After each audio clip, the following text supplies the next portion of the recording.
Hi everybody! Today we will talk about the density. In our periodic table, we have 4 numbers for every element. We already talked about 3 of those, so today we will talk about the 4th number, the density, or more precisely, the volumetric mass density. Okay, so what is the density? The density describes the mass of a substance in a given volume and is usually given in kilogram per cubic meter. When we want to describe the density mathematically, it looks like this.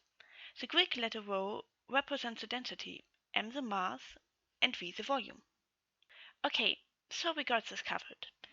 But equations are a little abstract. Let's calculate the density of water. 1 liter water weighs 1 kilogram, and 1 liter corresponds to 0.001 cubic meter.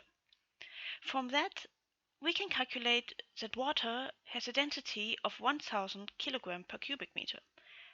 But do the numbers really help grasping the concept of density?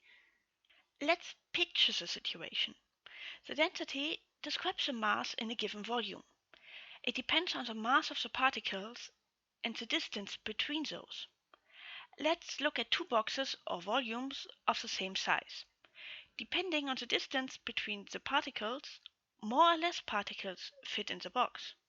The more particles fit in, the higher the mass while still being in the same volume. We already talked about distances between particles when talking about the 3 fundamental states of matter. This is why we already know that particles move at different velocities, which leads to different distances between particles.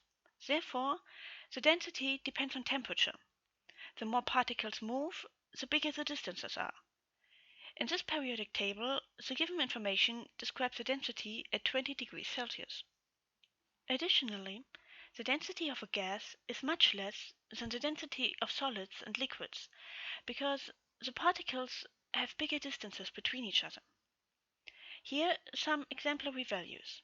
Hydrogen is a gas at 20 degrees Celsius and has a density of 0.09 kilogram per cubic meter. Sodium is a solid and has a density of 968 kg per cubic meter. Mercury is a liquid and has a density of 13,550 kg per cubic meter. Usually, substances expand with rising temperatures, leading to their density decreasing. But there are exemptions for substances with a negative thermal expansion, such as water. This was a more detailed look into the density. If you have questions, suggestions, or tips, leave them down in the comments. If you liked the video, like it and subscribe to my channel. See you in the next one!